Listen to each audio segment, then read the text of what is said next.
like a beacon, rising up in the heart of the city, lifting spirits, serving their aspirations, and bringing reality to their ideals.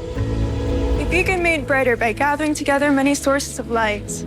A series of small universities, individual colleges, each with its own special character and academic emphasis that combined guide our path forward. Avoiding the usual barriers between graduate and undergraduate students, fostering interdisciplinary studies and tearing down departmental walls, championing connection and collaboration. Imagine that, an edge that isn't. We didn't begin as an undergraduate college, then develop professional schools, but started with graduate teaching and research in the beginning, laying the roof first. So we could attract top scholars and researchers right from the start. And you know what? They came. Among its purposes, the university champions the finest scholarship of the past and seeks through research the knowledge to guide our steps into the future.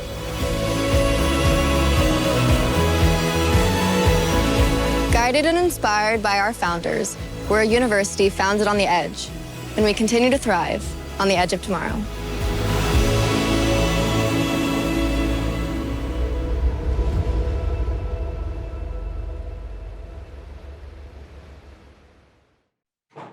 Welcome, everybody. My name is Anika Nelson. I'm the Craft Center Manager at UC San Diego, and absolutely delighted to be working today to help Luana Richmond put on this amazing program today. I'm at a loss for words in some ways because this is really the finale of a 4-day event to preview the Craft Center at UC San Diego, and this is the part I've been waiting for. I think it's a really important program for us all to really dive into. And I'm so delighted to welcome you all here today. For those of you who don't know about the Craft Center at UC San Diego, we are a 11,000 square foot space dedicated to creativity. We want this to be a true intersection space, which is why I'm particularly excited to be collaborating with Dr. Richmond. We're going to be offering classes and workshops in ceramics, woodworking, jewelry, glass art, surfboard shaping, mixed media, culinary arts, and so much more. And I think what's so important about nurturing our creative side is it offers us an opportunity to have dialogue with ourselves and dialogue with others that we may not normally encounter. And I'm hoping that the Craft Center can be that space where those dialogues happen and those connections take root. And so most of us have been in many Zoom sessions before, but I'm just going to run through some basic housekeeping notes just to make sure everybody's on the same page. Mics are turned off as you join, but please feel free to share your video with us if you're comfortable. Absolutely, if you're not, don't worry about it. But I know for me as an instructor, it's wonderful to see people's reactions and to see their faces and know that we're not talking to black boxes with names on them. And we recommend using speaker view as we'll be spotlighting presenter during this class. The chat function will be turned on throughout. Of course, please be civil and kind. And feel free to raise your hand if your video's on, if you have questions. And then you're also able to ask questions in the chat feature, and we'll be monitoring that. So our presenters have a chance to be able to respond to that. And this session also will be recorded because we are making Craft Center history. Before I turn it over to our fabulous host, I just want you all to know how lucky we are to have Dr. Luana Richmond putting together this programming for us today. And I'm going to give you just a little bit of her background. Dr. Luana Richmond can be referred to as a Black female Da Vinci or modern day Hatshepsut. At UC San Diego, she serves as the Organizational Development Manager for Transportation Services, where she creates frameworks systems, and tools to support engagement, learning, and innovation. Co-founder and organizer of Afrofuturism Lounge and Afrofuturism Dream Tank, president of Democratic Women's Club of San Diego, treasurer for Detour Empowerment Empowers, a nonprofit supporting teen girls' academic and economic success while focused on developing focused and naturally confident youth. She has been reading and watching science fiction and horror for more than 40 years. That's why she's so cool. And still hasn't had enough.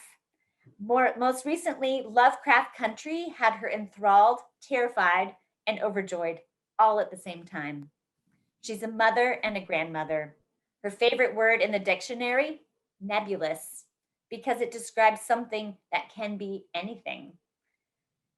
She says, I am because we are, and because we are, therefore I am, from the Ubuntu people, resonates with her spirit and how she moves in the world. And with that, I turn it over to Dr. Luana Richmond. Thank you. Well, thank you, Anika. I've been really looking forward to this, and I'm excited and nervous and thrilled and glad that some people actually felt like this was something they wanted to do on a Sunday afternoon. I would like to start by, so I believe, as an educator, that when you get information, you should always consider the source. So I really appreciate the introduction that Anika gave, but I'm just going to read a little short poem to you that I wrote when I was an undergraduate student many years ago. And I think some of it may have been aspirational, and some of it is, I believe, who I have been growing and continue to grow into. It's called Sister Fury. African warrior, mother, healer, queen, spiritually and culturally centered.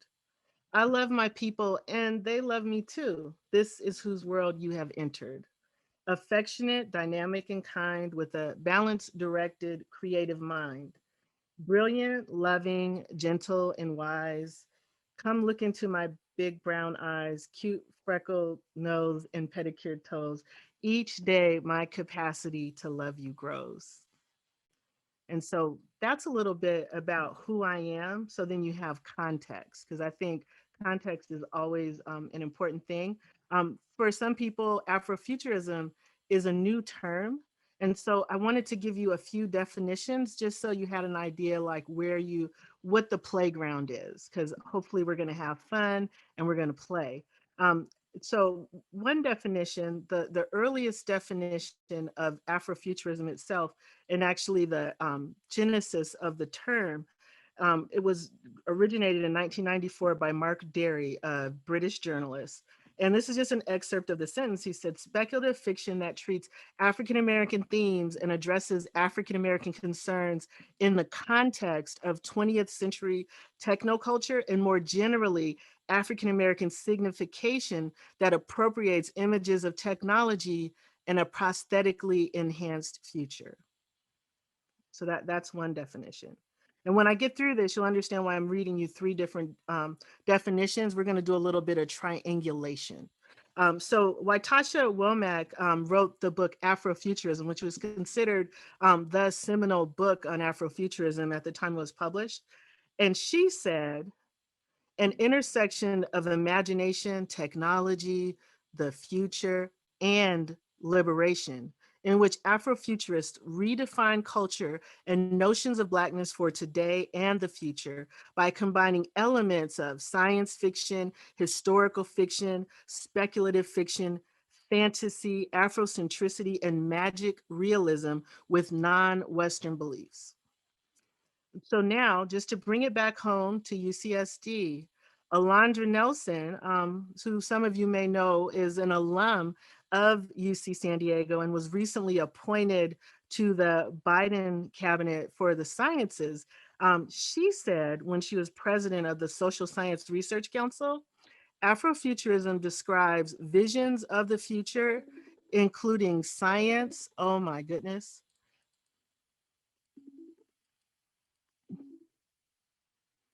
oh boy, sorry y'all, including science, oh wow, technology and its cultures in the laboratory, in social theory, and in aesthetics through the experience and perspective of African diasporic communities. So those three definitions are kind of like the foundation from which everything else we're going to do today is kind of built. And now we'll talk a little bit about the Afrofuturism Dream Tank, where how it was kind of born, and who worked on it. So with that, I'd like to start by introducing Kamar Bradford. Kamar is the co-founder of the Afrofuturism Lounge, and he is also a pretty smart guy. When I first started thinking about doing an Afrofuturism conference about, I guess it was about 4 years ago, I shared that with his dad. This is going to be rough. People keep calling me. I shared it with his dad, and he suggested that I talk to Kamar. And I've known Kamar since he was a high school student. At the time, I was an undergraduate student, and I've watched him grow. Kamar has traveled to Japan and spent time there teaching English. He's worked for the Department of Rehabilitation, helping to combat ableism.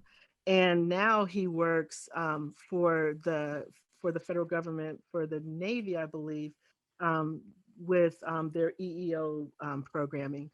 And Kamar Bradford is the CEO of the Brokers Building Art Gallery Board. He is a men's talent coach, and he has his Master's of Science in, what's the C stand for, Kamar? CRC, Council on Rehabilitation Counseling. Yes. And so now we're just going to kind of share where we started. So Kamar, what is your inspiration when it comes to arts and speculative fiction and science and fantasy? That's a great question. I, of course, have to defer back to you, and especially growing up around the African-centered movement that I was raised with here in San Diego, with the community that we've been a part of. And one of the first things when I really was young and I got into the arts, and my dad would look at my drawings, he kind of asked, at one point he was wondering, he's like, why don't you draw any Black people? And it was really interesting because subliminally we draw what we see. And that really kicked off me starting to understand that I can draw and look at myself, and that's okay. Although it may not be shown to me in the general media, that's kind of where it really starts, is that Carl Jung like individuation process of looking at yourself, looking at your role models. And I think it started there, just having the proper role models like yourself and Bibi Elise and the Pan-African community here. So, okay. But to really get into it, when you invited me for your first kind of kickoff of different events for promoting your Afrofuturism platform, it just resonated with me kind of as a comic book nerd. That it's a great way to kind of see the fun of thinking of the future and planning and envisioning the future. And I remember I got to a point, even I think, at Helix High School, my senior project was creating a comic book, and that fueled me into Japanese language studies and seeing how the Japanese art world worked when I did study abroad at Osaka University of Arts. And seeing other people in other parts of the world pursue their own futurism, I think really inspired me to collaborate. Ooh, okay. So what are so there was this book, then I remember you telling me about this book when you were in high school, and I was like, yeah, I'll get around to it. And I didn't actually get a copy of it and read it until maybe 20 years later. And I'm really glad that you kept bringing it up. Can you tell us what the book is and why it's so significant in relationship to this event today? Sure. So one of the things I came across in just exploring different fiction was a really early writing, I think in the 1930s, by an author named George Schuyler, called Black Empire. And the funny thing is there's a lot of contemporary look at the concept of Afrofuturism, but there's always early roots to everything once you kind of dig deep enough to find out there are other people thinking about things before they were even called the things we call them now, kind of like the proto-history. And if you look at the proto-history, back in the 1930s, when you had Pulp Fiction, you had things like, H.P. Lovecraft and his writings, you also had a very thriving Black public. In one of the newspapers called The Courier, had an author who ran that company named George Schuyler, who wrote a book called Black Empire. And Black Empire looked at a sort of international movement of independence of Black people, sort of tongue-in-cheek, looking at the activities of Marcus Garvey. But it was really interesting because you sort of had this James Bond-like atmosphere, and you had different Pan-African people using sustainable technology and like electromagnetic forces to pursue their espionage, to go back to the African continent and kind of create their own nation, even echoing like, the history of places like Liberia. So that Okay. I think that's a pretty important one that's not on many people's lists when they think of Afrofuturism. Okay. Geez. I guess the next question is, so I'm looking at everything that you wrote, and there's a lot Right. here. There's a lot. Yeah, but we want to stick to our time frame. But so I Right. guess one thing would be, can you share a little bit about your experience at the very first Dream Tank? The very first Dream Tank was a great undertaking. And I think when we were working on it, a lot of my mind went back to some of the historical think tanks that I saw around me growing up. One of the biggest ones that happened in the 90s was the Black think tank, which produced an agenda of different points for the Pan-African world to pursue, and ideas of reparations and what the shape and the nature of things like that would be, or how do we connect the diaspora. And I think when we were working on it, my idea was to incorporate that into our process. And I liked your scientific approach and your analytical approach. And you had an amazing amount of network of people who were interested in talking about those things. We were able to bring those points cohesively. But ultimately, it kind of gave to me the conclusion that, in a way, I think probably what could state it best, like the idea that I developed, is that the trajectory for a concept like Afrofuturism is built upon the machinery of Black and Pan-African think tanks. Even looking at organizations like NSBE or the Association of Black Psychologists. And those are fueled by art, fantasy, and speculative fiction. And the results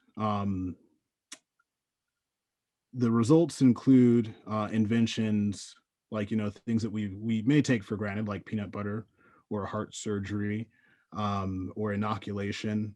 But it's the creative genius that comes out of Afrofuturism can be surprising, because it could even reach into the creation of social media companies and platforms, video games, and creative properties, and more. So that's kind of the feeling that I had when we were working on it and premiering it in the building downtown during Comic-Con. Okay. Well, I really appreciate you being here. I'm looking at where we are. I want to introduce our first, thank you. Thank you for helping me get everything started. And thank you for being here. I want to introduce our next guest, and it's Maharani Peace. She's an Afrocentric abstract found and recyclable artist, culinarian, creator, and community organizer, especially in EDI issues. And I have to say, I wish Maharani was already part of my network before I started working on this, but I have to give credit to Anika for bringing us together. And she kept telling me, this is going to be great. And then we got a chance to talk, and I realized that she was absolutely the right person to do a little art a mini art demo just for people who think they aren't artists, because I really want this to be engaging and people to participate, even if you just do it quietly in your own home. So Maharini, are you ready to get started? Yes. Hi, I'm Maharani Peace. My my core belief is that everybody is an artist and it's our first language, and we've been told that we're not. And so it's my charge to make sure that everybody forgets that and realizes that they are. So today, I'm going to intro a little art project that anybody can do. You can't make any mistakes. That's what's so freeing and beautiful about it. Anybody that knows me in my life knows that I am a planner, and I really organize, and I think probably way too much about everything. And in art, I find myself completely free. And there's something very lovely about not making a mistake, not being able to make a mistake. So hopefully you all have your materials, which is white paper, markers. You need 3 or 4 colors and a black marker, and something to write on, and some scrap paper. And we're going to be doing abstract marker art. It's super simple.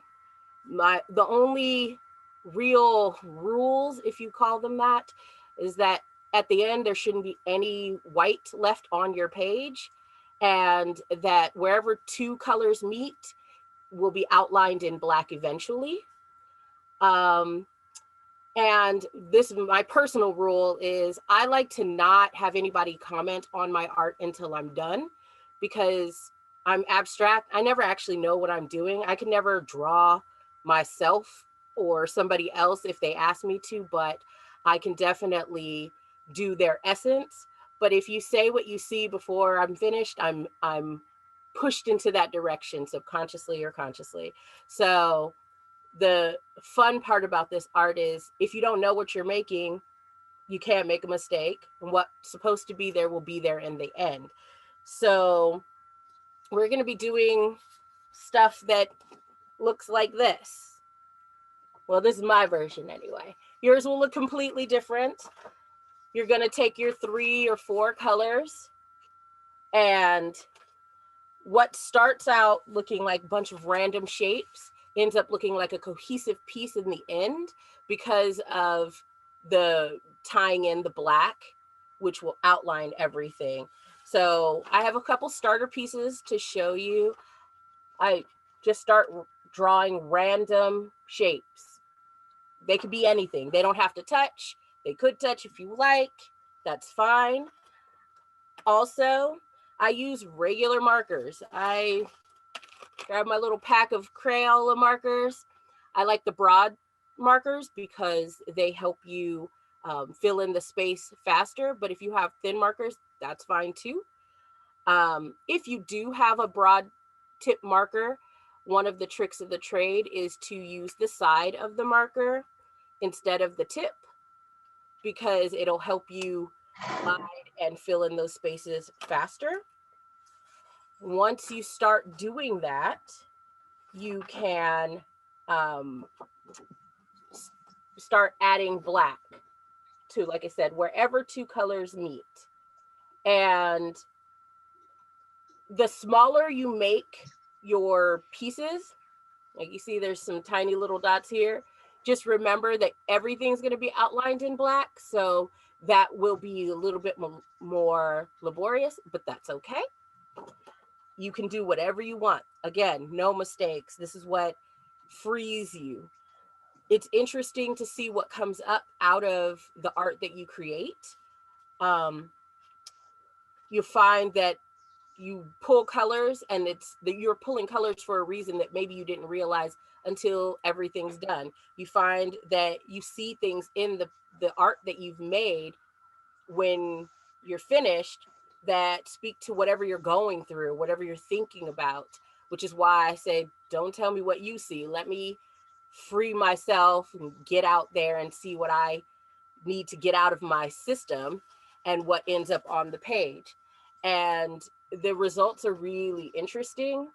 Everybody sees something different. from every angle. It's very cathartic.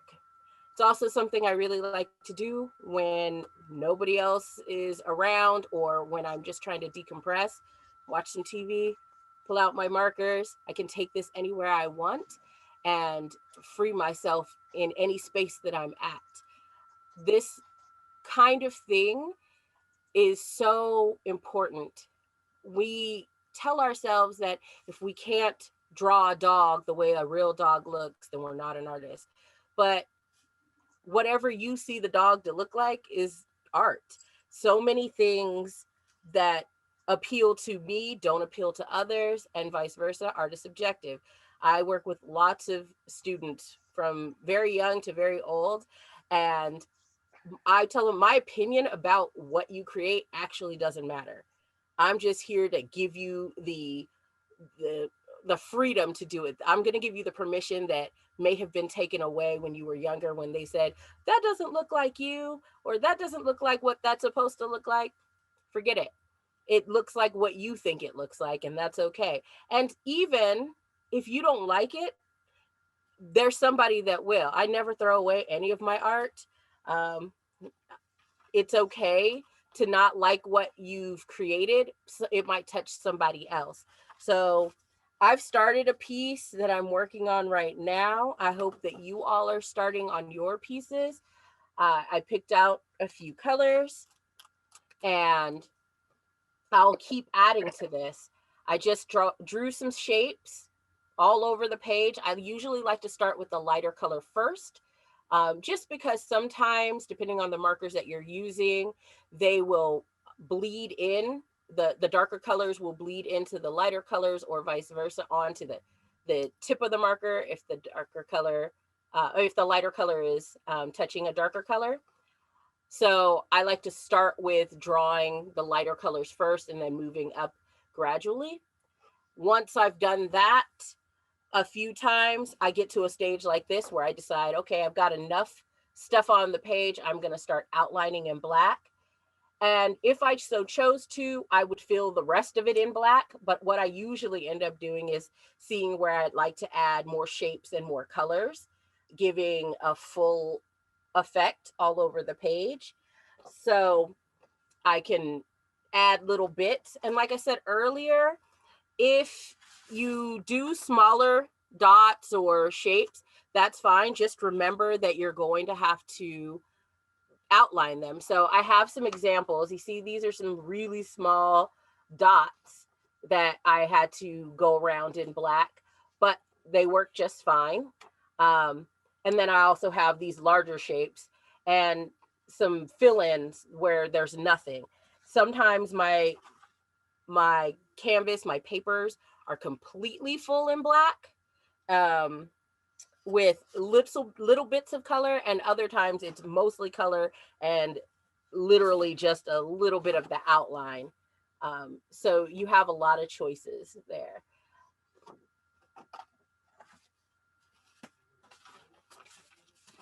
Let me see. I'm pulling out different examples to give you different color combination options. I am a colorist, so colors really, really matter to me about their harmony.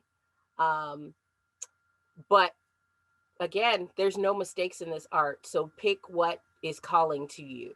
If you feel that the colors don't go this time, there's always next time. Keep going. Don't finish, or don't stop working on the piece. You might not finish it right now. I've been working on this piece for months just because I'm inspired at some points and then completely over it at other points. So I'll keep coming back until it's finished. And I finished some pieces, like I said, I haven't ended up loving, but that doesn't stop me from creating. And I've had many compliments on those things. So I really encourage people to just keep pushing, keep going, explore color combination, shapes, patterns. All of these things are super important. And again, really tell something about yourself if you take the time to sit back, think about, well, why did I color it this way? what are these shapes saying? What am I going through? What's going on around me? Introspective thought while you're doing your art is a really beautiful thing. So, Lawana, do you have any questions or anything you'd like to? I don't have any questions, and I'm not seeing any indication from the audience that they have questions. So I think we're going to go forward thinking that you did such an excellent job, that everyone understands like what they, understands the liberty that they have to be creative. And hopefully they will give themselves permission. I hope so. Thank you. Thank you. Bye. Bye. So now we're at this part where I was going to introduce you all to one of my favorite local Afrofuturists, Max Moses, who's done a lot of art around San Diego and around the UC San Diego campus. He isn't going to be able to be with us, but he did send me a video that I'll show later. But one of the reasons I was going to have him come up now is we were talking about vision, and when people think about vision, how we make sure they don't confuse vision with personal desires. And so a personal desire might be, Maharani was talking about markers. I guess I'm kind of marker bougie because these are acrylographs. I desired them and I have them. But that's personal. It doesn't benefit or uplift our community in any way. Whereas a vision hopefully is on a grander scale, and it's about making the world better for everybody. Are we on the same page about that? Now, the next piece we're going into, and I'm going to bring up BB Elise Smith Cooper after we show this first video, but I just have to intro them because I had no idea what I was about to watch. And when she was working on them, she sent all of us the information and said, you got to see these videos. And there are no words that really can express the power. I felt moved with each one. We're going to see 3 before the end of this, but let's go into the first one. And it was commissioned by the La Jolla Playhouse. And it features Reverend Elise Smith Cooper, who some of us know as the Brown Fairy Godmother. But she's so much more. And then also Shami D, who's a DJ, producer, artist, educator, and he isn't going to be with us today, but the two of them together created this lovely piece that shows what can happen when you have intergenerational collaboration where people are free to be. So I guess I will ask Liz to start the video. Lord, dear Lord above, God Almighty, God above, please look down and see my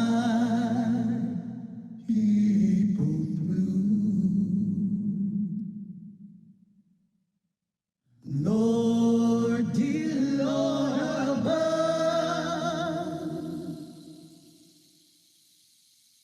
God Almighty, God above, please look down and see my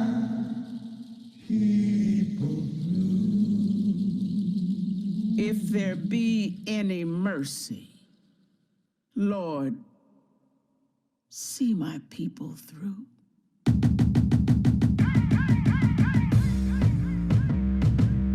Mother, Father, Creator of all, I'm howling in rage at the undeniable injustices continuing with contempt for you in this country.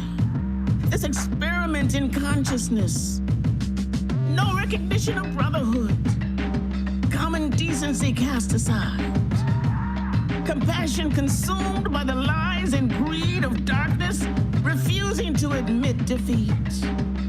Mother, Father, Creator of all, You will not be denied or continually disrespected. Victory lives in your word remembered. We, your people, built this bitch by our stolen blood, sweat, tears, souls shackled, scattered, but spirit not extinguished. We, your people of light, arise! We march, we arm. We aim to blot out ignorant envy of who we are and what we stand for. Spirit, ignited creativity. We will not miss our shot into eternity. We live to erase the seed of racism. Blind to our common creation, we are the agency of abolition. We declare reparations, restoration, renewal on this land with its native people and those who come seeking to grab freedom. It ain't free. Freedom ain't free in this infant democracy.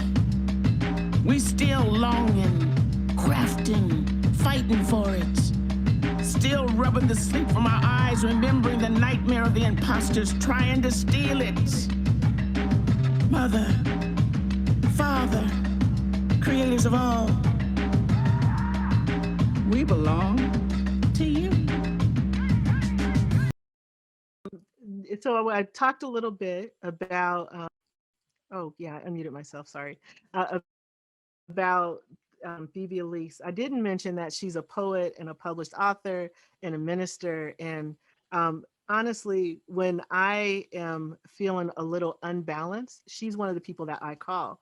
And so I'd like to introduce you to her so she can talk to you a little bit about the production.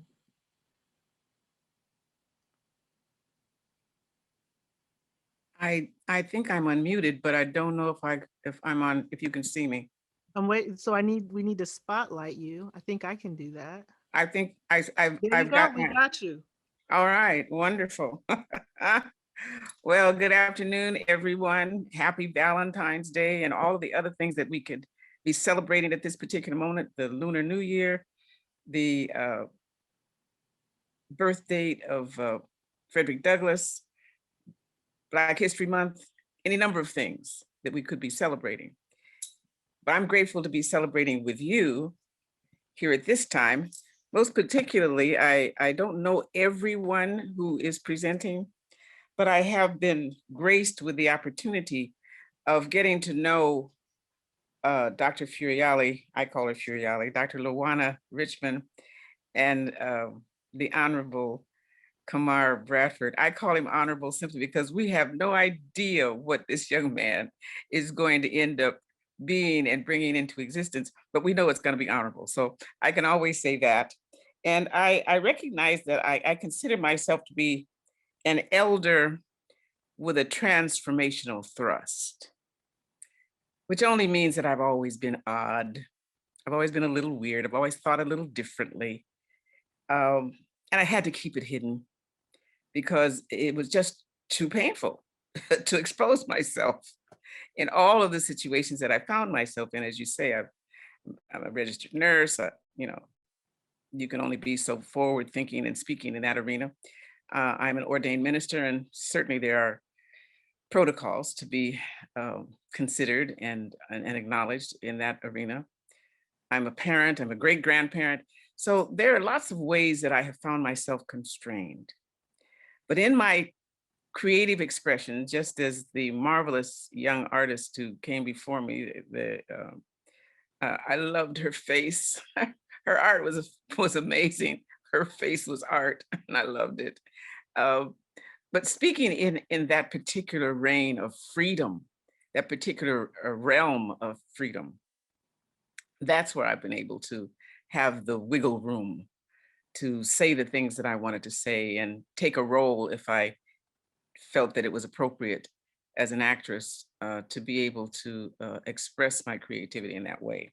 So these amazing videos that have been commissioned by the La Jolla Playhouse and produced, by them and currently are running on their platform, but are free and open to all of us, have come about because of my sense of there not being the intersectionality that we've been talking about. The colors blurred like on the previous artist's work, but we smeared black lines over the blurring of the colors so that we could see more clearly what we wanted to see. I believe that these videos kind of remove some of the dark lines to see the possibilities of what can possibly, what has been, obviously. That video tells us and shows us what has been and what is currently being experienced, because we do draw and speak and see what we hear and see. But we can envision beyond that, because that is what intuition and imagination does for us. So these 3 videos came about as a result of my sense that there was not enough intergenerational conversation or intersectionality, since everybody likes that word, but wasn't enough coming together, as far as I could see, for exchanging ideas and conversations that touched us in the places where creativity could actually be accessed.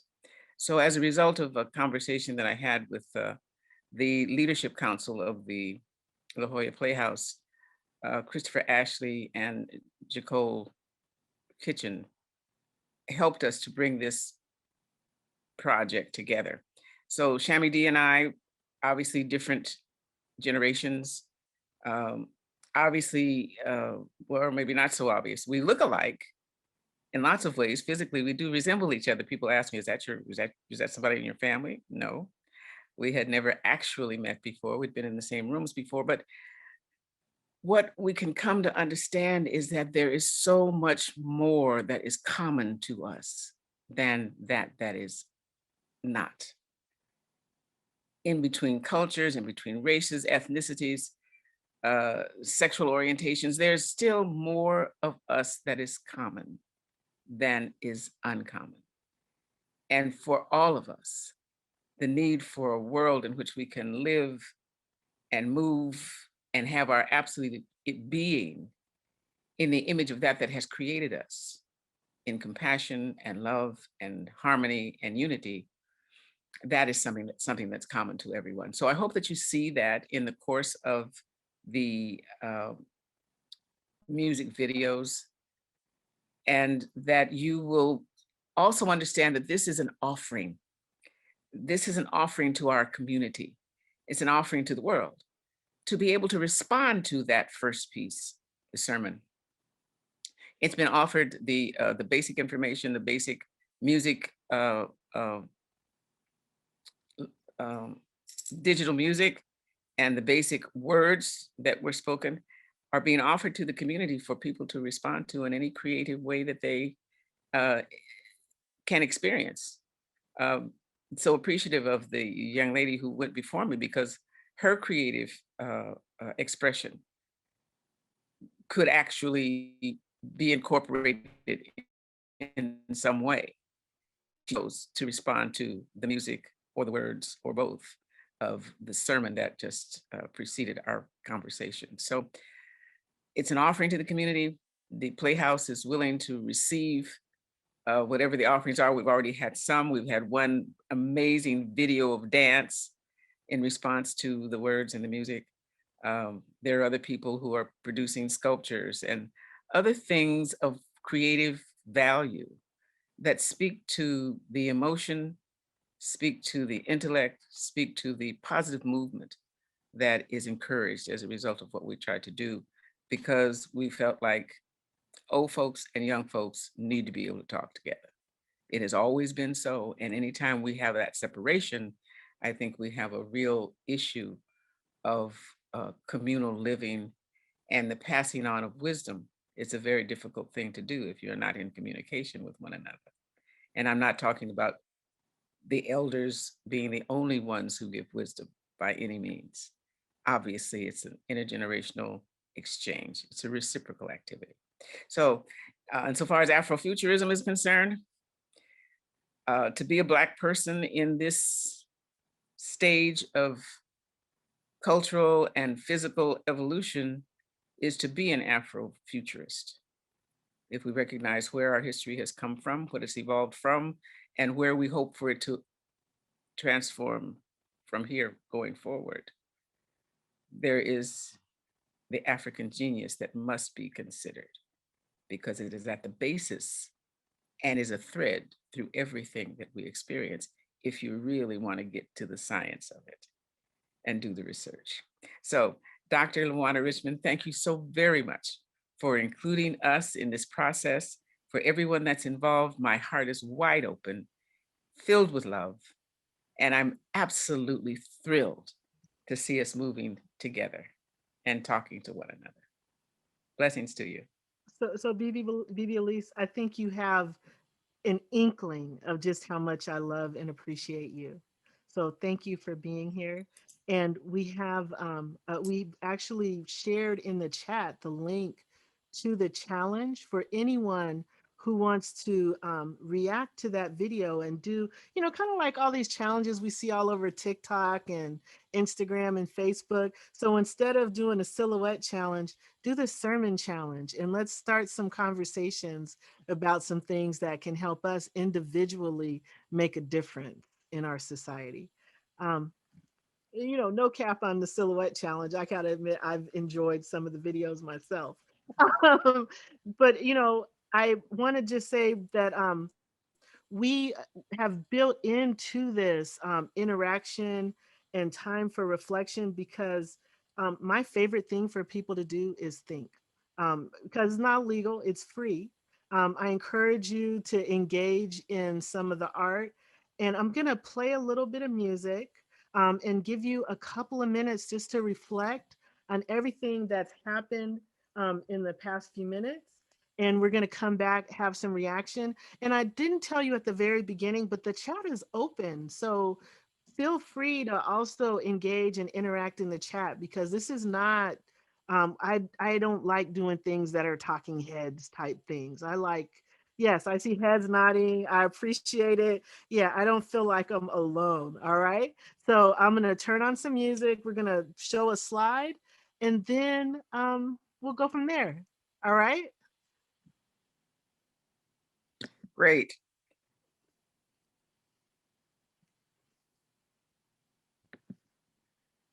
Yes, yes. Week 7. Is this the same Annika Nelson that I know? Anika Yeah. Nelson? Yes, it is. Oh Is my that- goodness! I was like, oh, I hope she remembers. It's been years.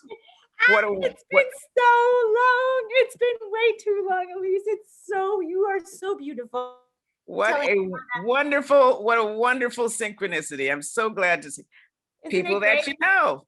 And I was telling Lawana, I'm so glad my video was up, because I was just in tears watching your video. I'm kind of a mess, but here I am. Delighted to see you again, my dear. Likewise, all the love in the world. So for those of you who aren't familiar with King Britt, I'm playing a playlist that he provided, and I'm going to give you about 3 minutes to just kind of do your thing, and we're going to come together.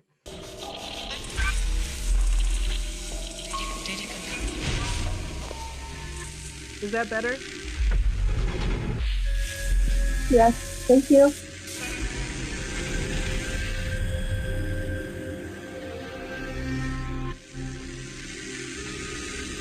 Mostly feared. Fear in Reverse. Diddy Khan Cut. Incredible album. Mostly feared. Bananas.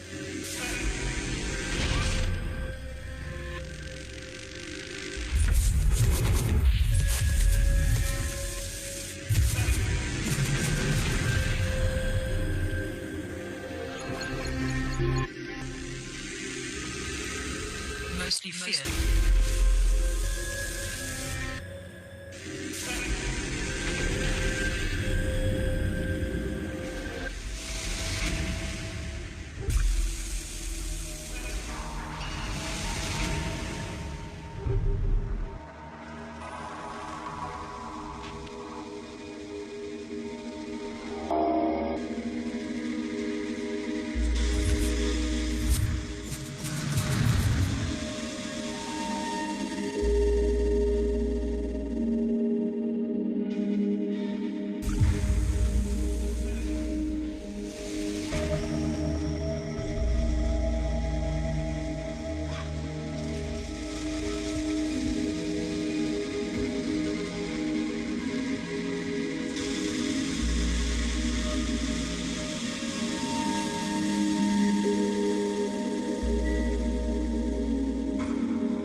700 Bliss, More Mother, DJ Haram.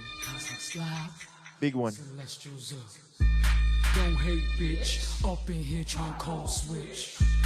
You late, bitch. It's the end of the world. You bait, bitch. Ooh, be cool.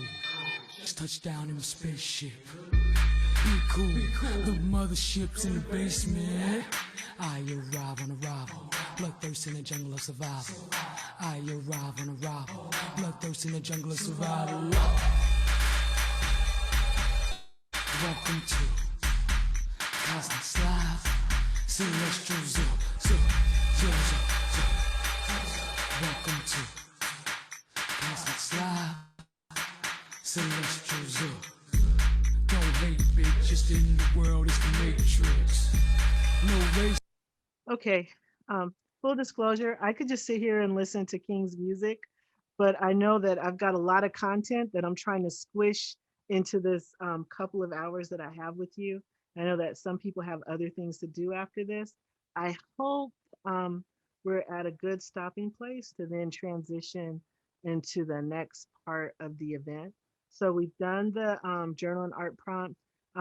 My question for all of you is, are you ready for the next video? No, it's time for Adria Fox. And wow, she's so brilliant. And she gave me her intro and I've got to get to it. Magic. There's creativity and there's a creative genius. Adria Fox Williams, AKA the It Girl. I think it used to be IT, but she really is the It Girl. Has a flair for curating genius through the interdisciplinary collaborations. Through Urban Alchemy's unique collaborations, Adria directs programs, projects and companies to influence sustainable change around the world. Recently, Adria and her business partner, Milan Rivera, founded Communities for Global.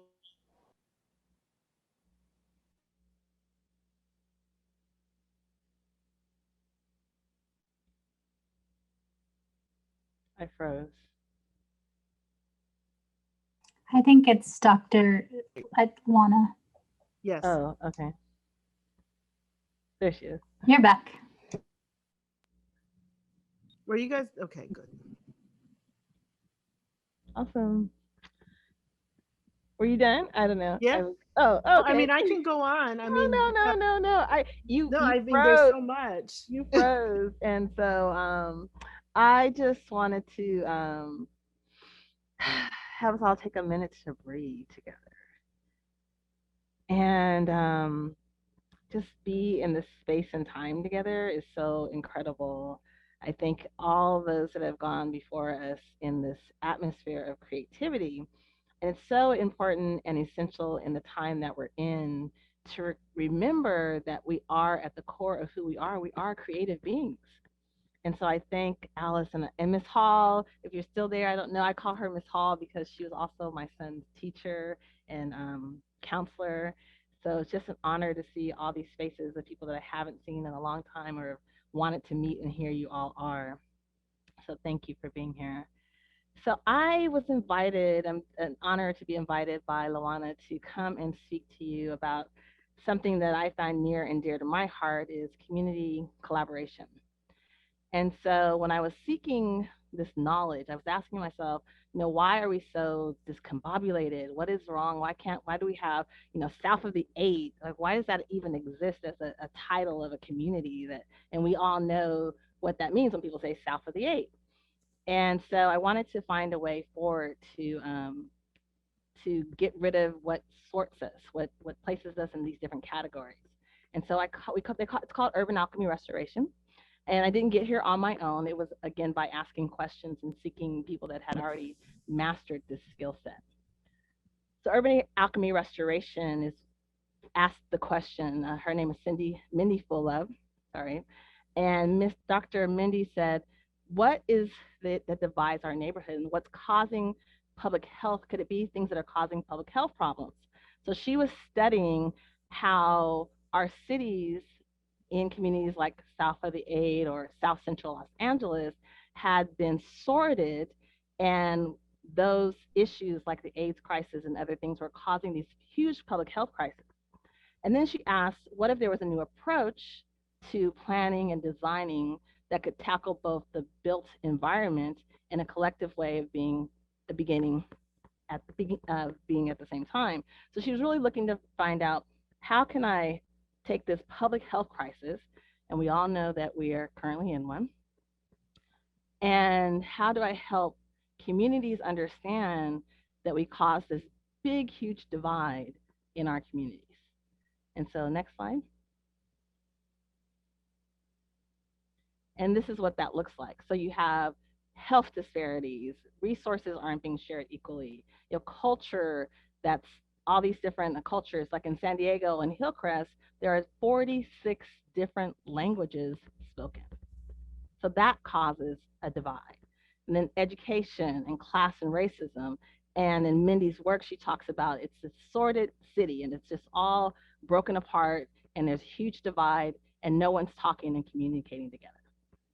So part of the work that Luana is asking us to do today is dream forward to 2081. And what would 2081 look like as Afrofuturists? What would we want to see in that city? And how would we get there?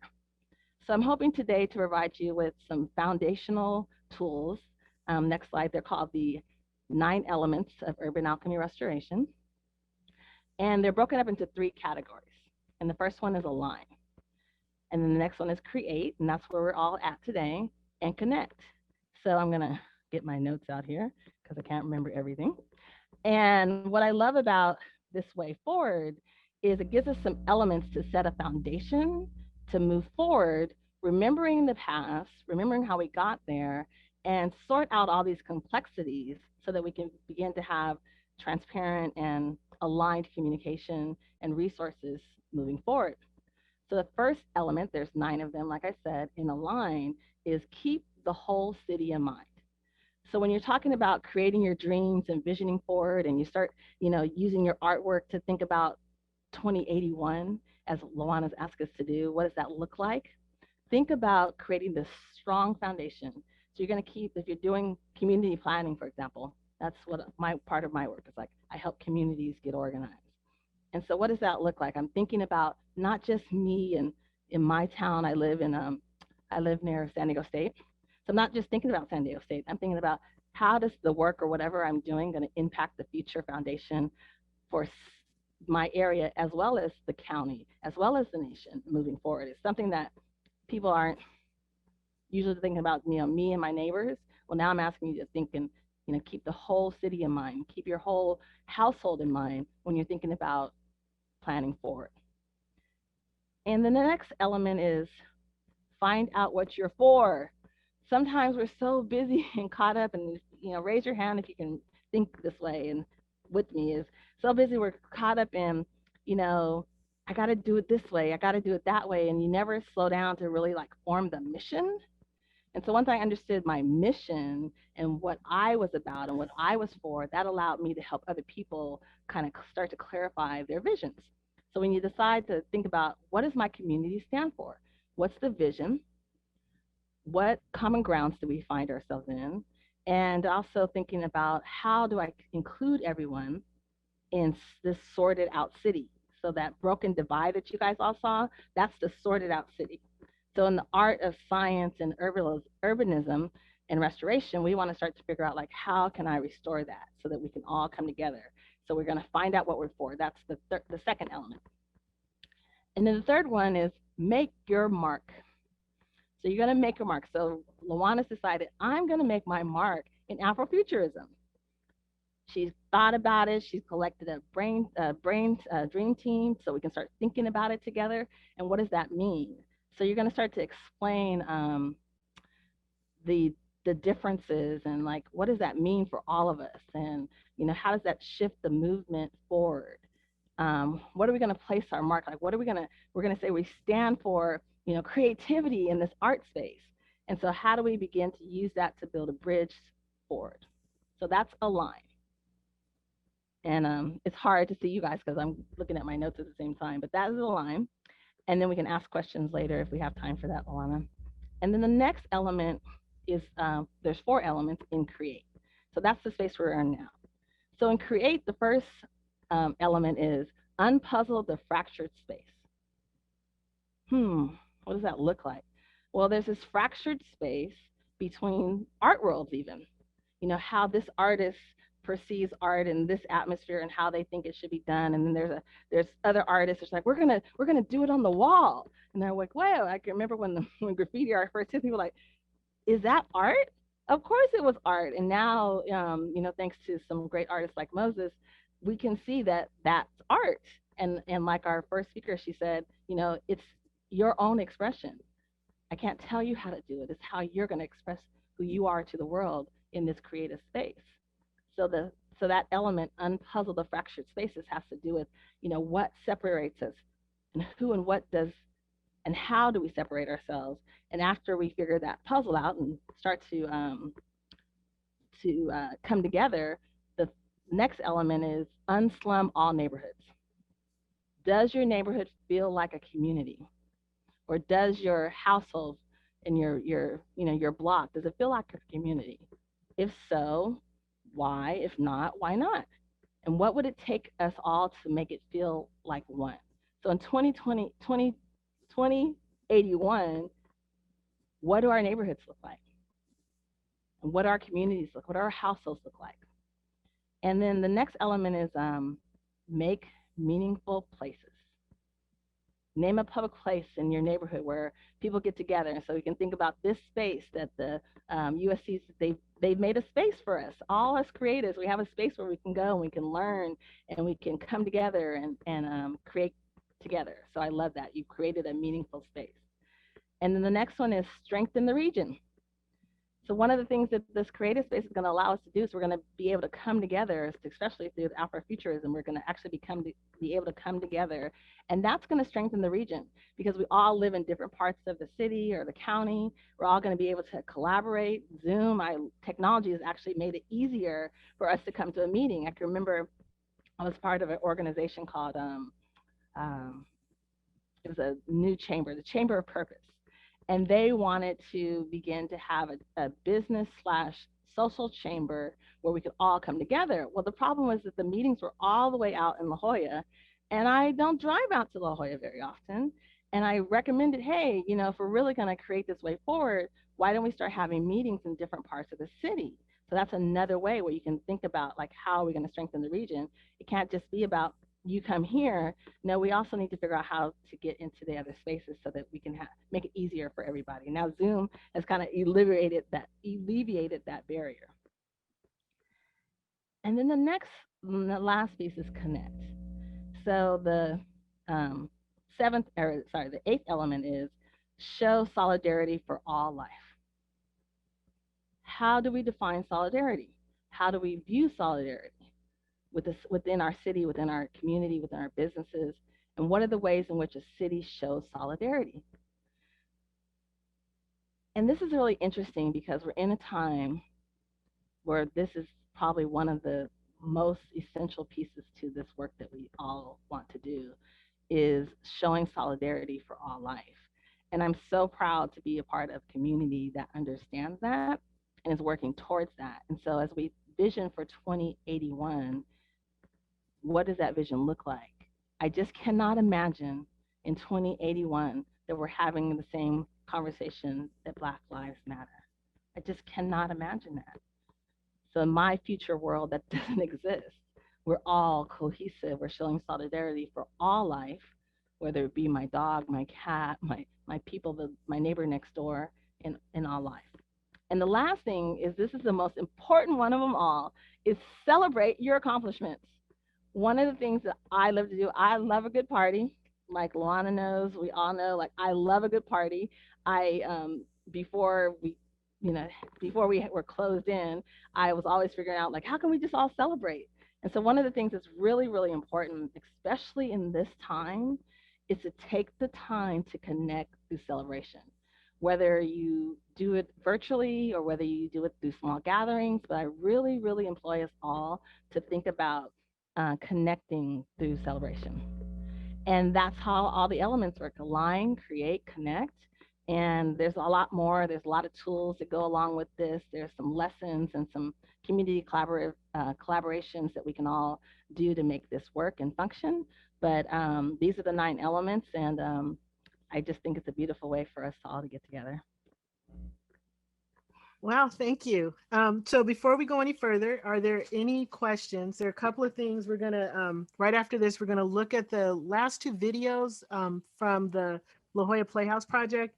Adria, thank you, not only for what you just did in terms of breaking down the elements and giving us a framework for envisioning the future, but also for every single thing you have done and are doing behind the scenes to contribute to the success of this event. You're welcome. That's my thumbs up, by the way. That's like my thumbs up. Thank you. Thank you. Questions about urban alchemy restoration, and it can be used through other things. I use this. We have a company called Coalitions for Global Sustainability, so we're using that to rebuild communities and build back better. So if you have any questions, and I can send you the information and the book. That's how I found it. I literally was just typing in urban alchemy one day, Luana, and I was like, oh, look, what is this book? And she literally answered all the questions I had been asking. Right, so speaking of, like, if you have questions and you want to connect with our presenters, all the presenters that are still on the line, please put your contact information in the chat so that if people want to connect with you, they can. I think, you know, my hope is always that any event where I bring people together, that they make connections so that they can continue to grow and pollinate the world with just beautiful things. And energy and all that good stuff. So when Bibi Ali spoke earlier, she referenced 2 videos. And so we'd like to go into those videos so that you can see them, and then you get to see the continuity. We're not going to break between the 2 videos. And then afterwards, we'll have a reaction moment, because I really want to hear your voices. I've been talking a lot, and people who know me know that, like, my voice is actually tired from talking so much. And I guess we're gonna go into the videos as soon as I get the thumbs up that they're ready to roll.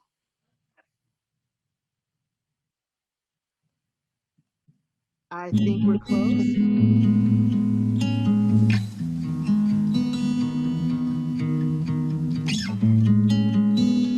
Lord, this is a prayer for my people. Please watch over the families whose children have passed. Place peace in their hearts. You say, invite the people. Open arms, inside the temple, I'll find you. But I'm inside the temple. It's dark. My arms are outstretched to feel for walls, and I grasp space, looking for you to put my faith in. And I look, because you say, when 2 or more are gathered, you are there. There were plenty around Floyd, I didn't see you. There were plenty more around Breonna, and I still saw not.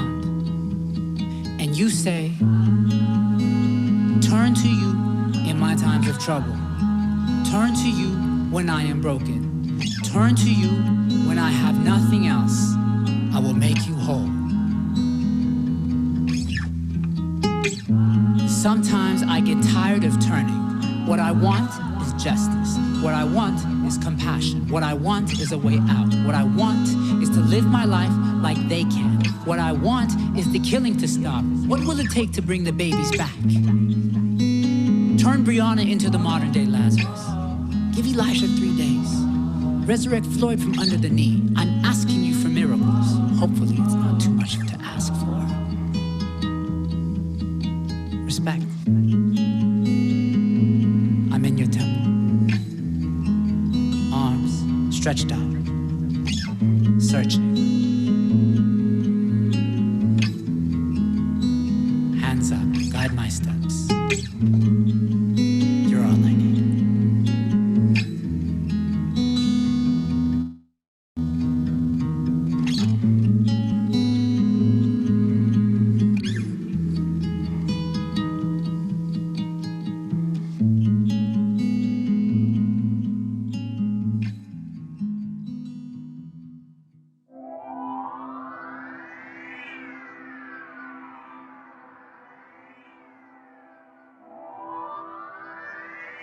Behold,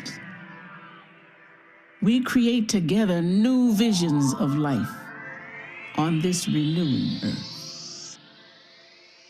We walk in the names of our Creator forever and ever. To us, it is so.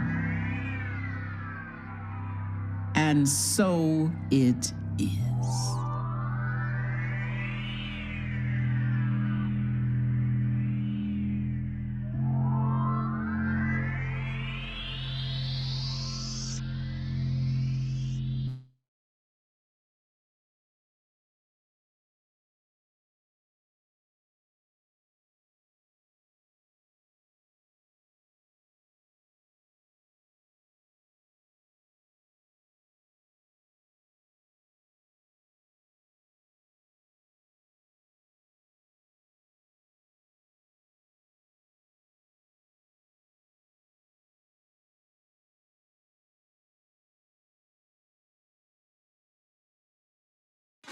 The wicked man shall fall when all the righteous man stand tall. Make them know them can't run and hide.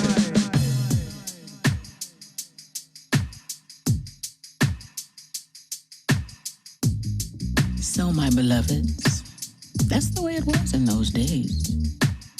The imposters were so sure they had the people of light surrounded in a shroud of darkness, sewn together by hatred, fears, and lies. They were so drunk on pride and arrogance, they became bloated. They forged ahead, swimming in the blood of innocence and feasting on lynched flesh. They planned to manipulate us.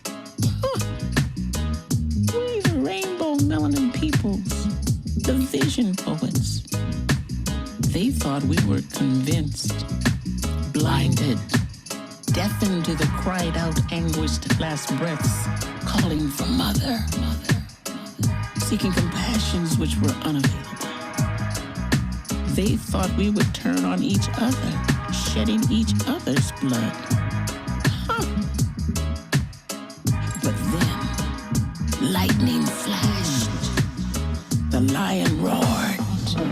Our eyes popped wide, our mouths open, declaring truths of brotherhood. Unity, victory in the light network, silence to the tongues of liars. We pulled down the stronghold of the isms, called forth the drowsy religions to wake up, shout. Lead with tools forged of love. We crafted community through services to each other. We grew our food from blessed seeds, healed ourselves from the fruits, leaves, trees, vines, roots we grew. We sang our singeing songs. The divine light dissolved darkness, destroying hidden plots and schemes. We shifted the agencies towards true abolition, reparations. We chose to be the agencies to usher in transformation. We, the family of all, choosing to live as one. We forged this new garden. Same mother and same father, but a new garden.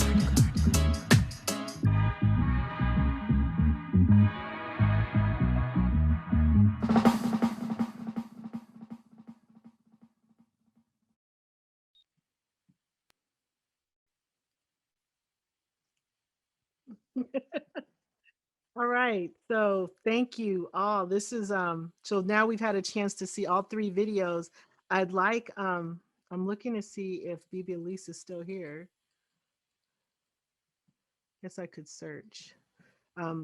Only because I would like her to take a bow, but she's already left us. So I have to restate the sermon challenge and then find out if anybody has any questions or any comments they want to make. Because I remember I gave you guys a heads up that I was going to want to hear your voices. So please, raise your hand so I can unmute you or put something in the chat. And Hariel, I got you.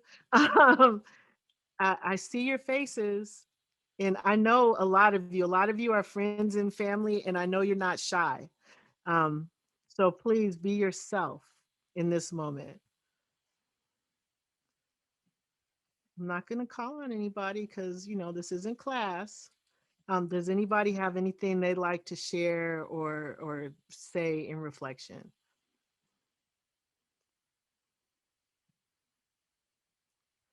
All right.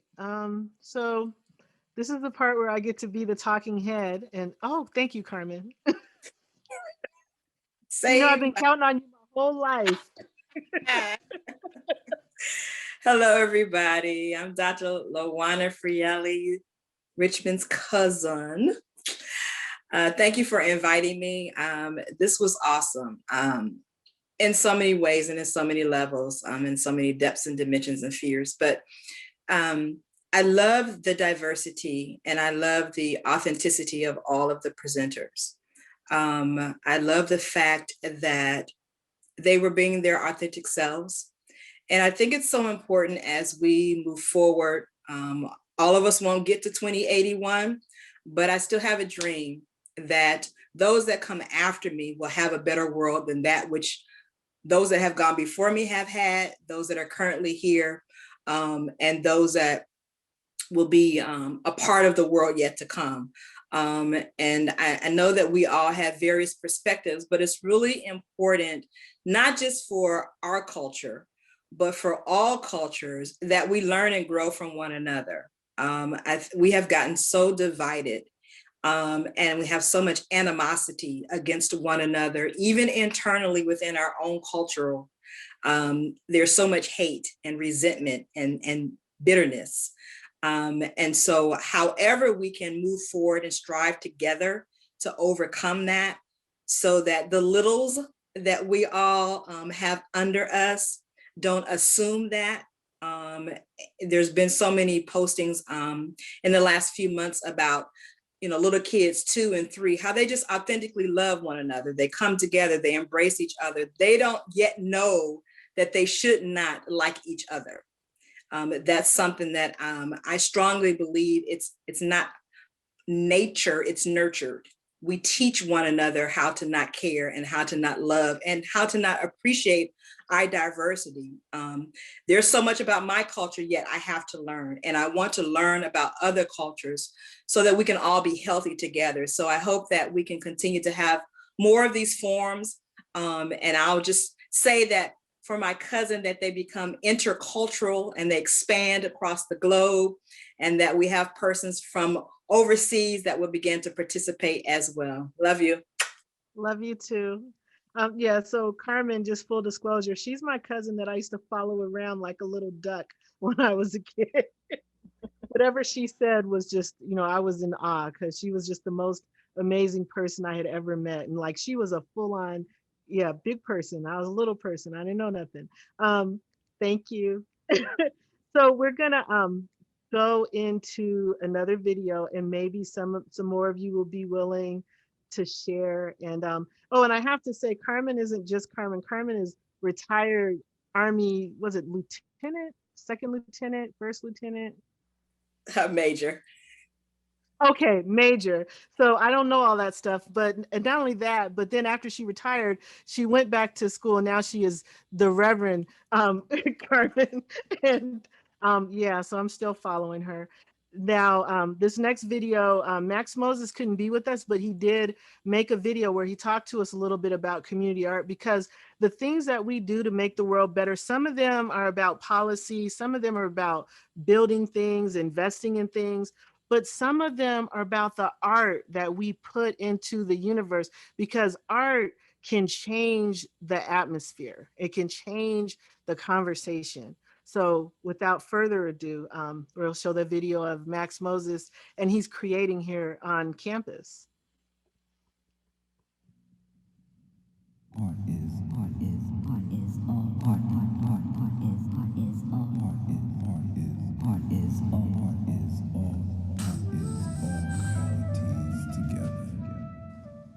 I told myself I wasn't ready. I told myself life is hard. I told myself I couldn't do it. I told myself a lot of dumbass shit. And then I met graffiti, this pure act of freedom, this visual mass movement based on simply writing your name, fueled by a rebellion and driven by the natural human desire to be free, free from all restrictions that have been inflicted upon us, free to create our own vision with our own language and our own style, wild style. Art is all realities together. Art is all realities together. Art is all realities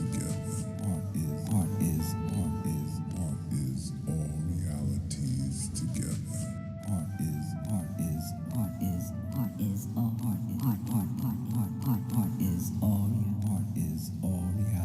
Art is all realities together.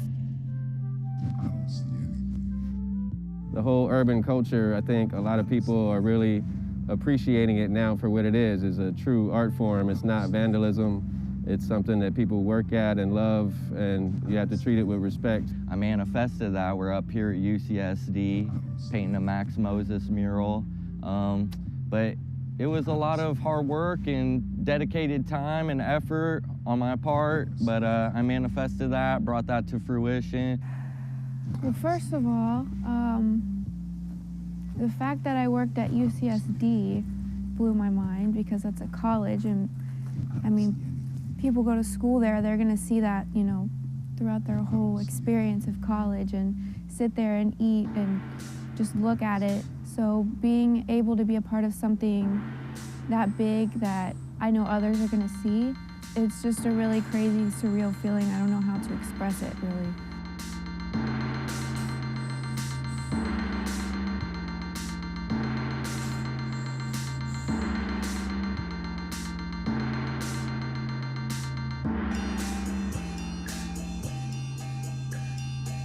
Spending like the 4 years that I was there, I kind of got to know the community and I got to know, you know, the culture that existed there, which is completely different, and it was like a huge culture shock.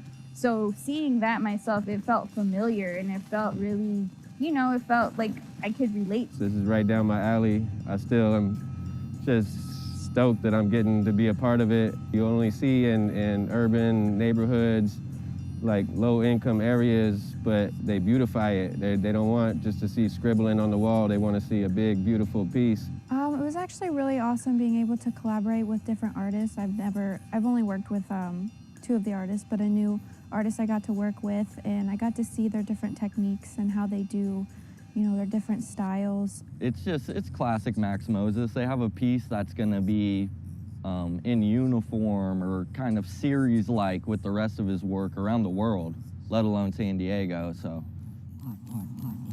Art is all realities together. I don't see anything. I don't see anything. I don't see anything. I don't see anything. I don't see anything.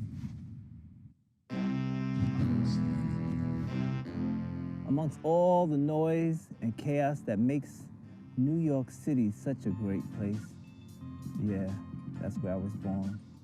To me, there's nothing more magical than riding the subways. Back in the 70s, the subways were covered with colorful names like Dondi, Scene, Phase 2, T-Kid, Days, and Scheme. Amongst the citizens of New York and the world at large, these teenagers were criminal. But to me, they were my heroes.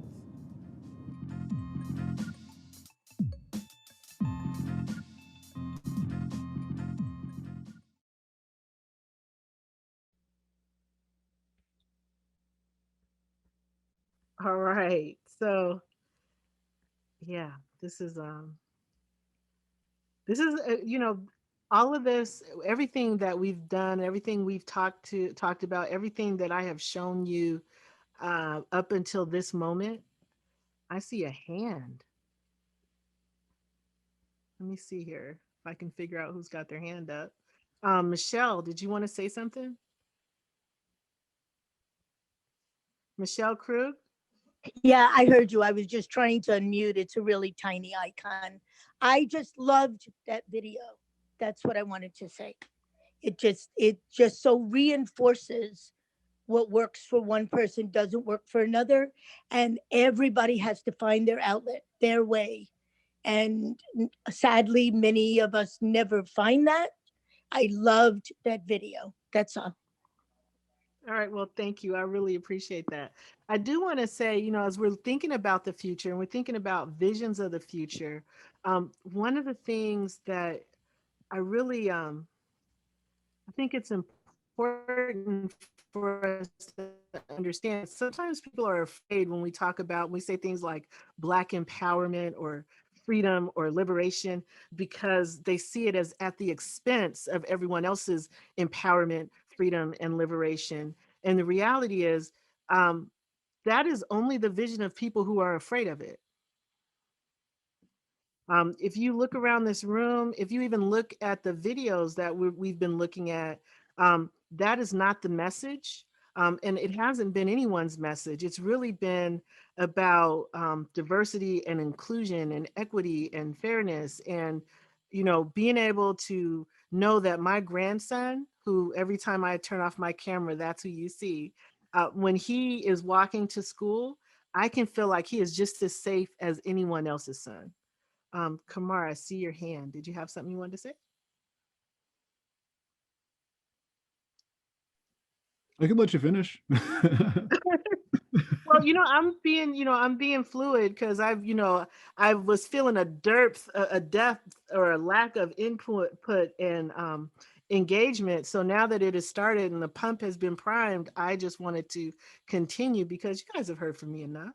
Well, okay. Well, I guess my idea was chiming off of the comment and the idea of diversity. And one of the things that really helped me kind of get out of my Pan-African community and like the whole sort of all Black environment, which, you know, a lot of people are kind of stuck in their own cultural insulated environment, is realizing that human beings were all connected at a scientific genetic level. And I had to rectify growing up, like getting into, you know, more Japanese culture and Asian American culture and exploring that. I had to question them. Am I allowed to look at these things? Am I allowed to handle these languages? Am I allowed to explore these things? And, you know, am I appropriating it? And one of the things that really helped me expand my view and myself of who I was looking at that process at a scientific level. And I was lucky enough that books by Jared Diamond called Guns, Germs, and Steel were published, and that I want to say, I think Henry Spencer, I can't remember the name of the author who published The Journey of Man, where the scientists documented all DNA on the earth and how it related back directly to the Khoisan people, the Kalahari Desert. And then it kind of helped me realize we're all in an evolutionary journey as human beings. And as long as we give credit to where we're getting our ideas and where, you know, the original authors for certain things are coming from, that we have the right to explore and to develop ourselves and to write our own story, as long as we have our citations right, you know? Okay. So I see Adria has her hand up, and then after Adria, I'm gonna switch to Elise because I think she just came back in the room. All right. So Adria. No, I just kind of wanted to tie together. So I'm a connector. I'm seeing all these interdisciplinary, like all these thoughts that are connected.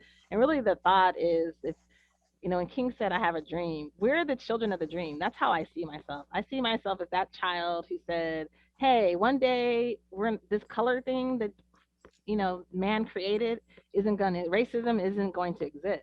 It's something, a construct. So I love, Carmen, when you were saying, you know, this is I'm team human, you know, I don't know any other way to be. It just doesn't make sense in my head that there's this separation. So I see it as, we're the children of the dream. That's why there are so many people on this call right now from different cultures and different backgrounds and different colors of skin. And it's not because we all decided that creativity obviously is a gateway to heal humanity at a deeper level. And that's how I feel about it. So thank you guys for sharing. Carmen, I love when you were talking about that. Thank you. All right, so I think Elise is back in the room. And I'm wondering if you would turn your camera back on, BB Elise, and come rejoin the conversation for a moment. Delighted to do so. Oh, thank you. It is so beautiful. I just wanted to acknowledge the power of those videos. While you were out of the room, we showed all of the videos. And we showed the other 2 videos, and I just wanted I wanted everyone to hear any words that you wanted to do just to close out the video series, and also remind people to do the challenge. And then also I think we all need to give you a hand, because it was, I think, seeing it in its totality, people got a fuller understanding of the significance of the work. Well, thank you. Thank you very much. To God be the glory. For whatever our collective or individual beliefs might be, there is a creator, and we are the creation. And from what I can understand, we are highly venerated, highly held in terms of thought and consideration as this cosmos goes. We're not the only ones here, but we're looked at and looked to for the compulsions of transformation, that we've got better things to do, further places to go, greater visions to embrace and grow into and continue to transform forward, which means that as an elder and my stage of growth and development, I'm looking to you. Just as I stand on the shoulders of others that have come before me, I feel the weight of you standing on the shoulders that I present so willingly. Not that they're so marvelous, only that they've got a sound foundation. And for those of you who know me, you have to know that I'm gonna say hallelujah. I'm gonna say praise God. I don't care how you serve or how you pray or how you bow or don't or believe or don't. The truth is always going to be the truth. I don't have to agree with it. I don't have to agree with you. But what I do have to agree with is the creator and the creative spirit within you that I support wholeheartedly. Just don't do nothing that you ain't supposed to do. You know what you're not supposed to be doing. That's why I came out from behind the pulpit. I don't need to tell you what you ain't supposed to do. You already know. But I can try to live a life to the best of my ability that will show you that it pays to serve the truth. And it pays to look toward the future so that you leave at least some indications as to where the young people can put their feet so they don't absolutely have to walk on the water. Not that they can't, but it gets to be scary. Who wants to be scared all the time? Nobody. That's why I'm thrusting my heart into the atmosphere and through your absolute use. For the love that comes through me is available to you and didn't start with me and won't end with you. Keep it flowing. Keep it moving. Keep your eyes fixed on the truth. This stuff that is being presented to us is not the truth. And the mighty hand of that has created us will take care of it all. I'm convinced of it. That's why I know in my heart of hearts that we are creating a new garden with blessed non-Monsanto seeds, with food that we can eat Well, you know, I'm Say that again. Say it again. I recognize the scientific neighborhood in which I'm speaking, but we have choices to make because we've got children coming behind us who need strong minds and strong bodies. And yes, they will be exposed to the artificial intelligence, but they're not artificial and they don't have to be. So thank you so much for listening. Thank you for viewing. Take the challenge. Spit it out the way you spit it out. Draw it out, dance it out, sing it out, shout it out, however you do it. Shout forth freedom for our generations because we owe them that. Stony the road that has been trod and bitter the chastening rod that has been felt by our ancestors. We owe them that. To stand before them in integrity, in love, in truth, to look forward to a new time when they can raise their children in times when they're able to look back and say, yeah, baby, that's the way it used to be. But this is the way it is today because of the love that has permeated us all. So to God be the glory. Love, light, peace, joy, everything that makes you smile. Keep it going. All right. Truth. Say that. Keep it Say going. that. So Woo! Thank you. God Thank bless you, you. Mother. Thank you. So I'm just so delighted to see these the younger people that I have worked with over the years. I saw Annika's name, but then it finally dawned on me, that's the Annika that I worked with 20 years ago at Children's Hospital. So, you know, it's you so much, Elise. Oh, you rocked my world way back then and rocking it again. I'm like, oh, seriously. You are the best Valentine I could ever ask for. well, by golly, there you go. And I give it to all of you with all my love. Vincent has a question. Yeah, so I'm trying to bring him up now. I was trying to give BB Elise the air. Vince, can you unmute and ask your question? What's up, Vince? It's good to see you, by the way. Oh yeah, that was good to see you. Sorry. Truly, it's been a very long time since people have seen me, and that's been intentional, by the way. Good afternoon to everybody. If you do not know my name is Vincent Devon Eichel. I've been on a journey for about 11 years working on a concept of mine in regards to activating people to start thinking about the future and their place in it, regardless of their ethnicity. I created something called US, which a lot of people learned about back in 2010, honestly, and I started working that idea fervently here in San Diego since 2015. Over the 3-course year, I was invited into a very exclusive networking circle, brotherhood specifically, that actually helped Akon acquire a lot of his financial assistance to do a lot of things he's been doing in Africa that people have seen. So for me, everything that I've heard, as seldom as it has been extremely powerful, you know, to hear. I need to hopefully see the entire recording of the day to really dive in deeply and understand exactly what took place here today. But for me, you know, working with students, creative and entrepreneurs, amplifying creativity to connect and unify humanity like I have been, you know, willing to risk whatever it takes to make people wake up and truly start thinking about their futures, whether they are African American or an Afro-Euro like myself. I was born in Holland. For me, I want people to start thinking not just about racism and sexism and fighting that, but really focusing upon classism and colorism, because those are the global issues that affect Afrofuturism from really being deeply rooted into people, in my personal opinion.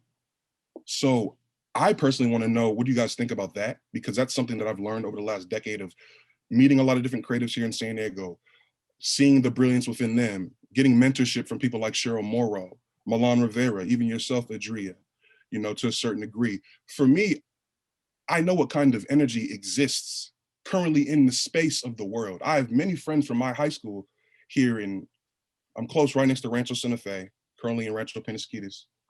And I went to the high school where James Holmes, the Aurora, Colorado shooter, you know, went to. I experienced a different kind of energy there. a different kind of prejudice there, which led me on my entire journey that I've been on since I was 17 up until this point. So for me, I've heard many people come together in collectives, and I'm not trying to come in here and change the mood of anything. It's a wonderful day. It's Agape Day, you know, for the entire world today.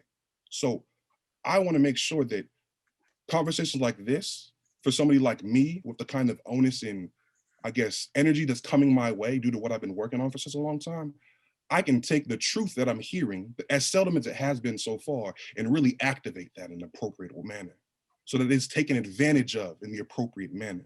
Because it's been time for a very long time. The whole world has no excuse now to not realize that we need to stop focusing upon whether I'm black, white, blue, green, or gray, and start focusing on being a humane being instead of a human being or pretending to be something that we're not, like we always seem to do.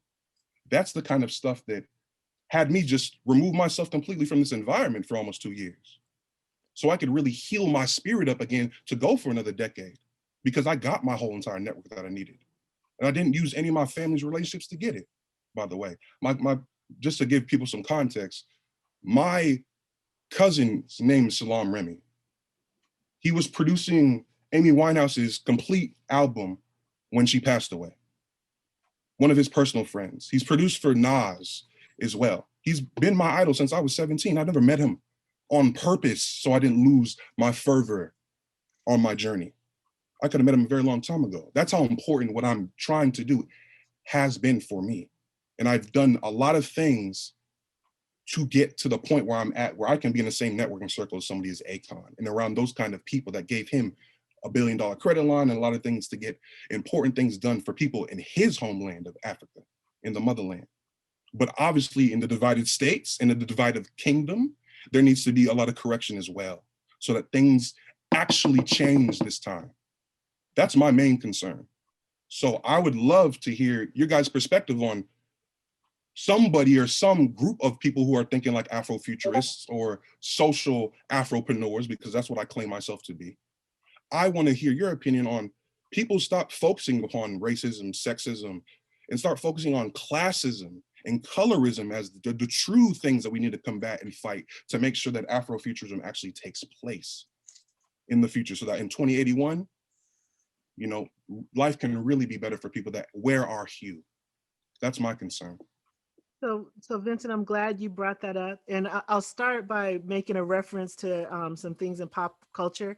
I don't know if everybody's had a chance to see Judas and the Black Messiah. But one of the things that happens in that film is we get to see a common story played out. During the civil rights movement, leaders were typically assassinated not because they were organizing Black people, but because they had come to a place where they realized that racism was not the holy grail in terms of how we get a just society, and bringing people together to cross color lines, class lines, and to understand that we are all being oppressed in different ways. And typically, that is the moment when the decision was made to assassinate whoever that proposed or perceived Messiah was. And let's, not be, let's be real. The assassinations, there were the ones that were clear where there was a bullet involved, but there were many assassinations that were character assassinations. But ultimately, the whole thing was, it's not that we need to figure out that we have to all come together. We just have to all come together.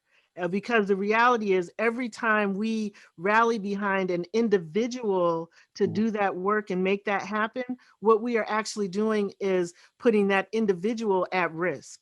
Right. At some point, the work that I do focuses on leaderless groups.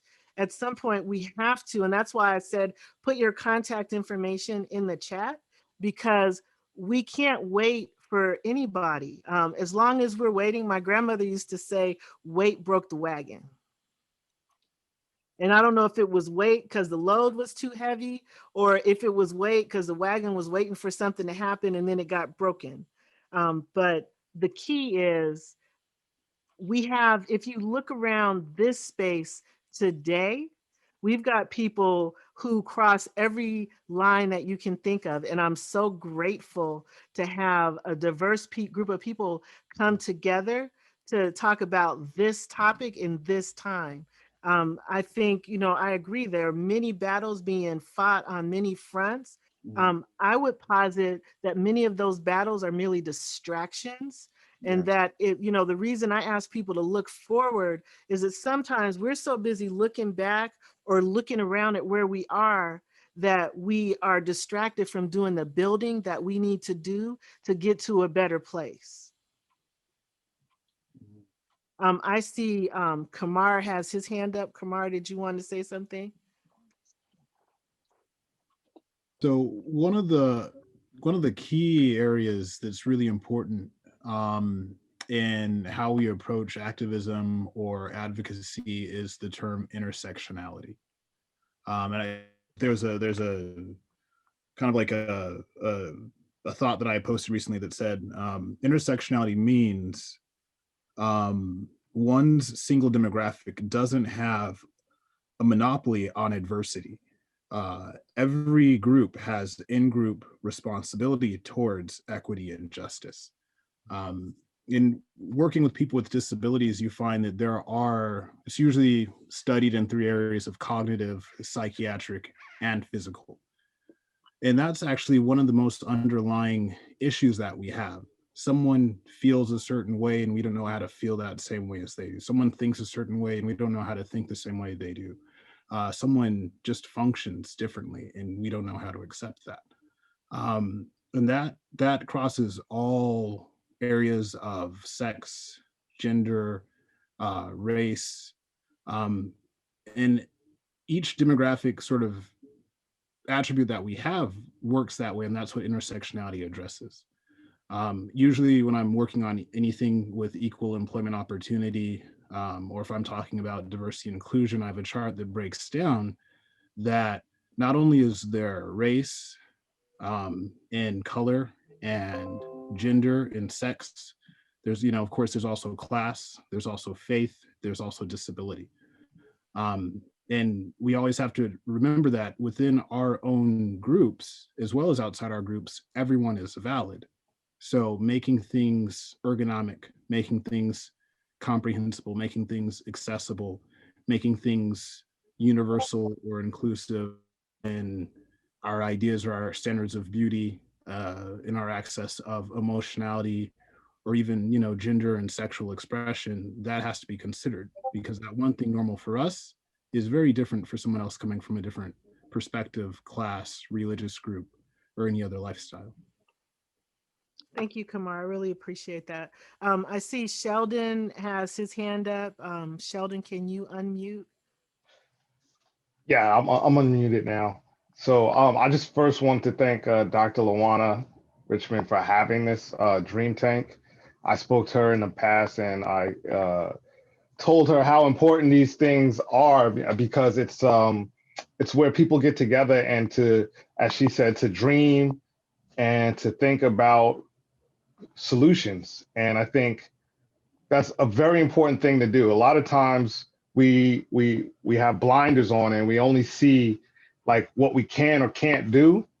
But when we're exposed to new ideas, which is why diversity, inclusion, and representation are so important, right? Because when you can see, like, I never thought I could see myself doing that. But when you see someone doing that, then you realize, oh, wait, I can do that. Well, now maybe I can do even more than that. So I think it's really important to have these types of venues, and collaboration is key. I put my information in the chat. It's important for people to, follow each other, stay in touch, check out what other people are doing, because that's how you get that synergy, and you realize that, like, oh yeah, we can work together. We can, we may not be able to do everything together, but hey, you know what? There's this one thing, and I know a guy because I saw him on Dr. LaWanna's Dream Tank, and let's contact them and see if they will come in and do it. So again, just thank you for doing that, doing this. Okay, so you can't go away yet. Oh. People have noticed your background, and so I was wondering if you could tell them a little bit about that. Yeah, so I do a show. Well, I do a show with Dr. Lawana Richmond and Mook Nito and Paco. It's called Afronauts. This is our 6th season, and our 3rd episode. We will be celebrating Black History Month, which is the Black family, representation, identity, and diversity. And we have the wonderful illustrator Afua Richardson, which she was mentioned in Lovecraft Country. She's the artist that actually drew the Orthea, is it Orthea Jones? Comic? Orinthia Jones. Orinthia Jones We comic. can't mess that up. That's my favorite Yes. superhero. Yeah, she actually drew the comic, and I would imagine that at some point there'll probably be an actual comic that comes out about her. But yeah, she drew that. She drew A World of Wakanda. And then just to have parody and show the intersectionality, as Kamar was saying, we have Dr. Anthony Browder coming on, the only African American to have their own dig site in ancient, not ancient Egypt, but in Egypt, right? Where he's done over 20 trips to Egypt, and they're restoring a tomb there. He's also, I don't know if you've ever read or heard of the Browder Files, and he's done Egypt on the Potomac, linking the connections to how DC is laid out to how ancient Egypt is laid out. So yeah, we're gonna have them on tomorrow, and if you would like to join us on the Zoom call, please check out our page on Afronauts on Facebook, and I'll put a link in the chat, and you can hear more of Dr. Lawana Richmond's wisdom there tomorrow. Yeah. Well, thank you so much. So does anyone else have anything? So, all right, 2 things. One, does anyone else have anything else they want to say? Because I'm not seeing any hands. And then, so please put your hands up. Does anybody want to share their art that they created or any notes? So I don't think Susan knew I was going to do this, but this is what she created. And Susan Panado is the person who was the president of the Democratic Women's Club of San Diego County right before me. In fact, because of how she set everything up, I was willing to step into the role and grateful for her continued mentorship and support. And so this is what she came up with. Does anyone else want to share their art? Oh, come on. So I started off with a big piece of paper. And so I didn't fill up the paper because I guess I was busy talking. But this is what I came up with. Let's see here. I see Kara sharing hers. I see Michelle is sharing hers. I see Adria is sharing hers. I see Ashley. Ashley is actually one of my friends who is an artist. So I'm loving seeing what she did. Let's see who else is sharing. All right, so that is that's important to me because if you haven't figured it out yet, I really don't like talking heads programming. As much as I like to teach and share information, I just feel like when we engage in it together, I learn from you, you learn from me, we walk away with everybody better off for it. We are right at 3 p.m. and I want to be respectful of everyone's time. And, I want to say thank you to all of the presenters, as well as the people who worked behind the scenes. I want to thank the Arthur C. Clarke Center for the Human Imagination. I want to thank the UC San Diego Black Staff Association. I want to thank all of you because, believe it or not, sometimes people have events and nobody shows up and they have this delightful menu of things to share. So I appreciate all of you being willing to engage, and I promise you that my love will continue to grow.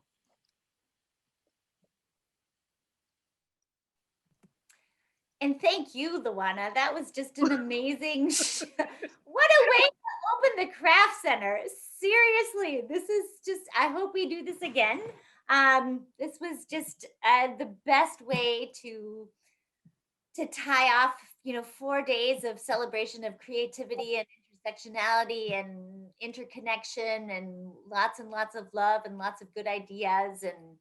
And so I'm so grateful for you for putting this event together. And I'm just speechless. This is just so cool. Well, I appreciate you guys being willing to let me create and play, because sometimes when I come with my abstractions, I think it scares people sometimes, because I say let's open everything up and let people show up as they are, and all the things that people are afraid of when you open up. We were all together here.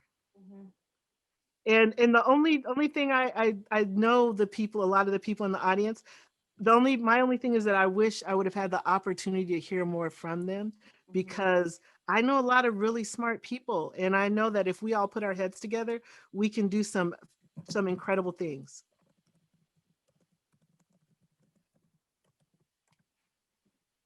So should we play some music, or I'll do the King Brit playlist, and we'll just stay here until people don't want to be here anymore. Dr. Luana, are you able to change the permissions so people can download the chat?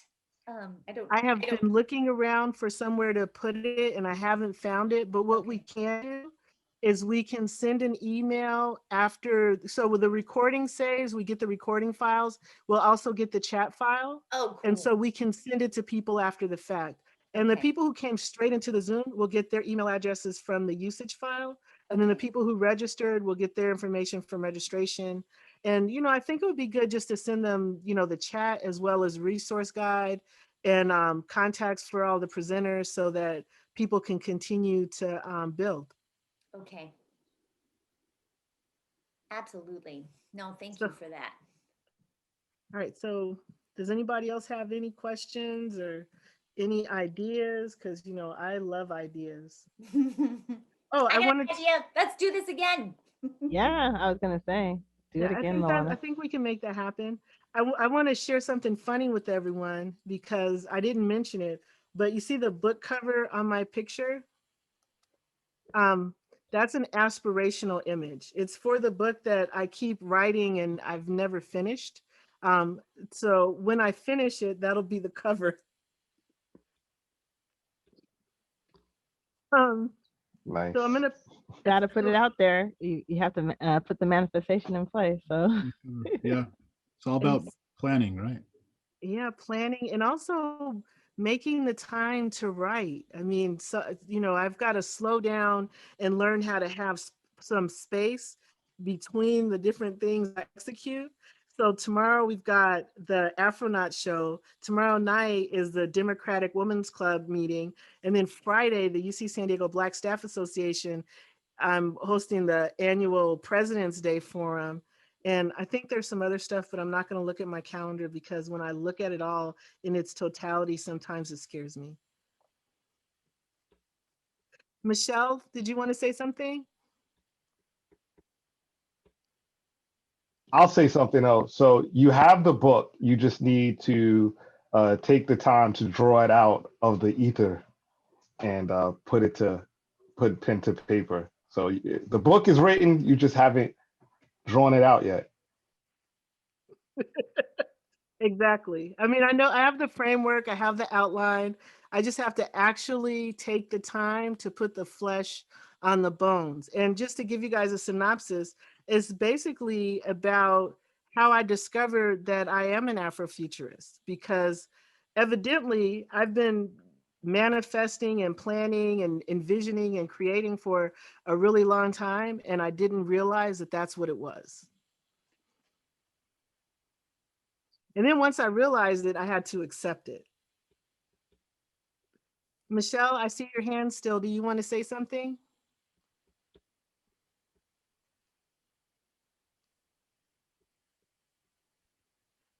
If you unmute, I'll switch to you as soon as I see the unmute button.